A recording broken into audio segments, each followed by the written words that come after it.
Hello जी। अस्सलाम वालेकुम। क्या हाल चाल है? उम्मीद करता हूँ सब लोग खैरियत से होंगे, ठीक ठाक होंगे। तो हाँ भाई, खबर आपने सुनी होगी कि सेंट्रल कॉन्ट्रैक्ट जो है वो हो गया है। एंड ये क्या, सेंट्रल कॉन्ट्रैक्ट में पाकिस्तान में कोई ए कैटेगरी का प्लेयर ही नहीं है। मतलब क्या भाई, ये पीसीबी चल रही है कि या मजाक चल रहा है हमारे साथ? ठीक है, मतलब ऐसे कैसे कि आपने खुद ही साबित कर दिया कि आपके पास कोई ए कैटेगरी का प्लेयर ही नहीं। मतलब इतने अच्छे अच्छे प्लेयर है, किसी को भी ए कैटेगरी में शामिल नहीं किया। तो आज की वीडियो में हम बात करेंगे कि कौन से प्लेयर हैं जो मतलब बी कैटेगरी में हैं, कौन से प्लेयर हैं जो सी कैटेगरी में हैं, एंड कौन से प्लेयर हैं जो डी कैटेगरी में हैं। एंड बाबर किधर गया भाई?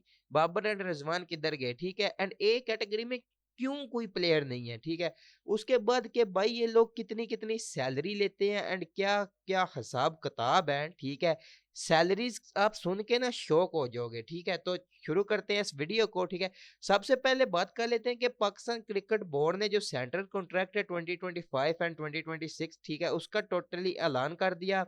एंड इसमें जो टोटल प्लेयर हैं वो 30 रहने वाले हैं। ठीक है, एंड एक कैटेगरी में एक भी प्लेयर उन्होंने इस साल शामिल नहीं किया।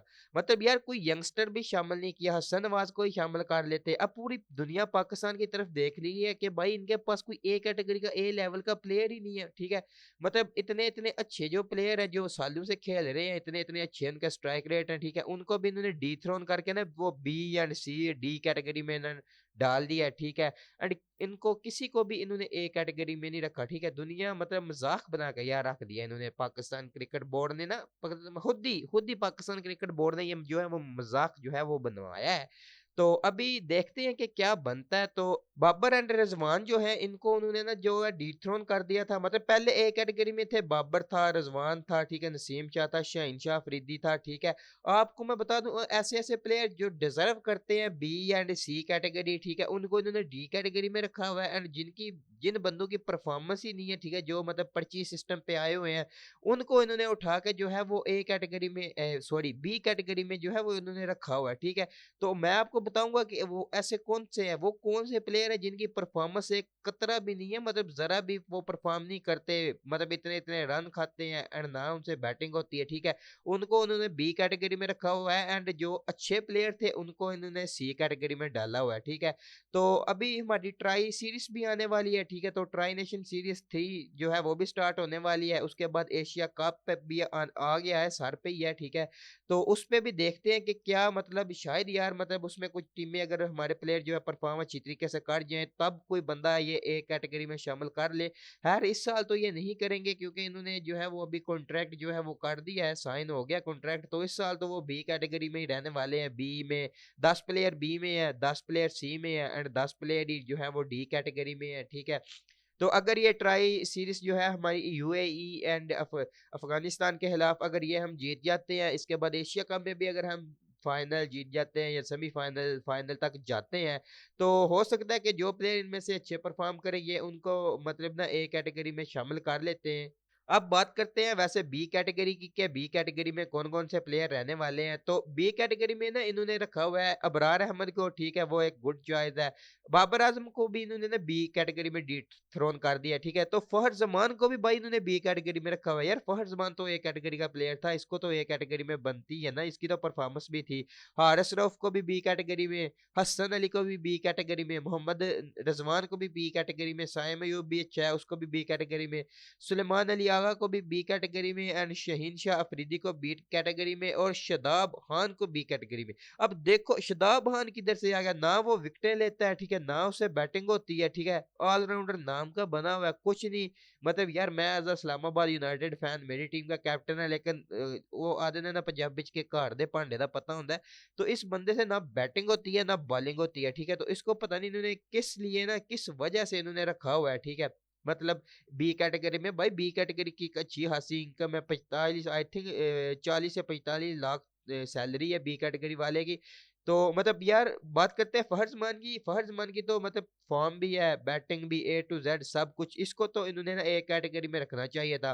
तो शायद मतलब पता तो चलता यार हमारे पास ए कैटेगरी का कोई ना कोई प्लेयर तो है, चलो ठीक है, यहाँ कोई यंगस्टर ही उठा के ए कैटेगरी में डाल देते, साइम यूब को ही डाल देते, या उसको हसन नवाज को ही डाल देते, वो तो इतना अच्छा परफॉर्म कर रहा था। हसन नवाज को उन्होंने बी कैटेगरी में भी नहीं रखा। ठीक है, तो देखते हैं कि अब जो सीरीज़ हमारी होने वाली है, उनमें से अगर हमारे लड़के ये परफ़ॉर्म करते हैं, ठीक है? तो उसको मतलब क्या करते हैं, तो मतलब कौन-सी कैटेगरी में जो है वो रखते हैं, ठीक है?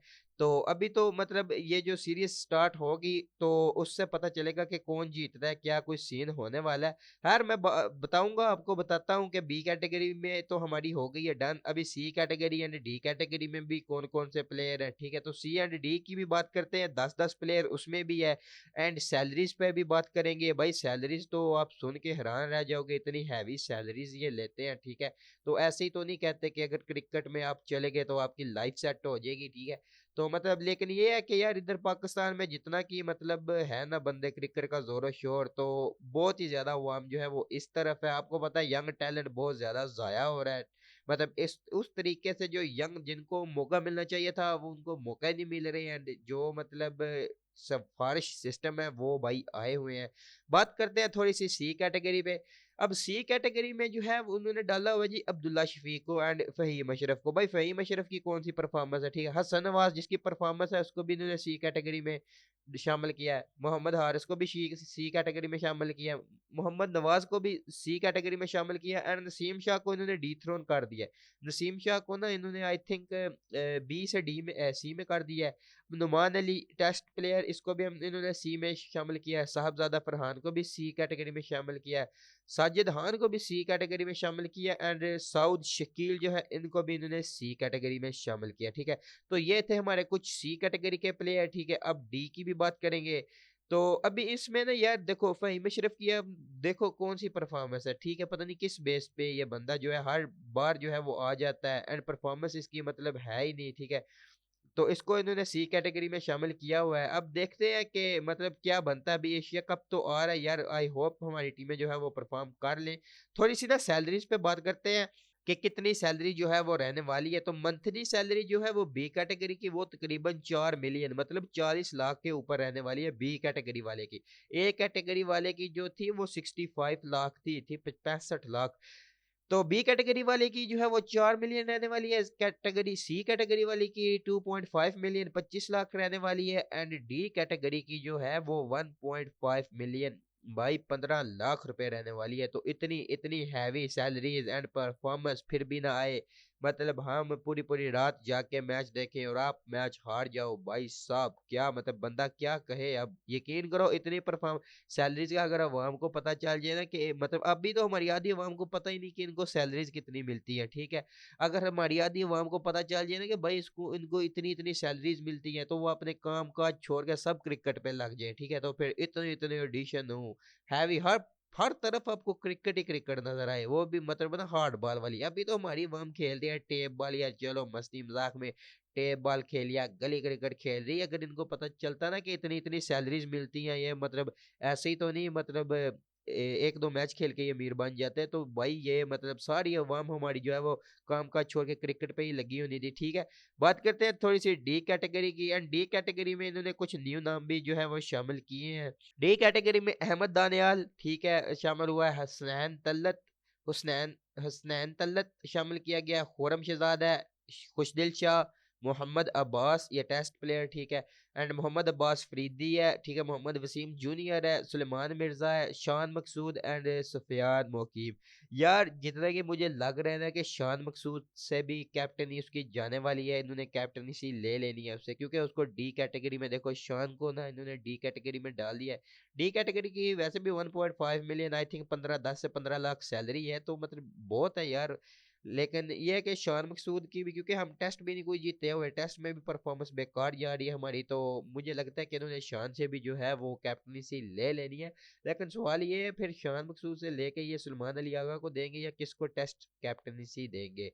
तो ये थे कुछ हमारी आज की कैटेगरीज जो सेंट्रल कॉन्ट्रैक्ट हुआ है, ठीक है? मतलब यार मैं जितनी मेरी पर्सनल ओपिनियन है कि एक दो बंदा तो इन्होंने ए कैटेगरी में रखना चाहिए था, वरना वो फुरकान भट्टी एंड अहमद शहजाद को ये कैटेगरी में रख लेते हैं, ठीक है? तो मतलब इनको तो रखना चाहिए था, कोई ना कोई बंदा तो इन्होंने ना एक कैटेगरी में लाजमी होना चाहिए था। कैटेगरी तो मेंटेन रहती ना भाई, यहाँ पे तो इन्होंने कैटेगरी वो मतलब खा गए हैं। अब हो सकता है ये डी से मतलब C D E F G H I J मतलब बना दे, ठीक है? तो क्या मतलब कह सकते हैं, ठीक है। तो आज की वीडियो मेरी यही तक थी। आई होप आपको वीडियो पसंद आई हो। वीडियो पसंद आई है तो चैनल मेरे को लाइक, वीडियो को सब्सक्राइब एंड बेल नोटिफिकेशन को ऑन कर देना। मिलूंगा मैं आपको नेक्स्ट वीडियो में। अल्लाह हाफिज।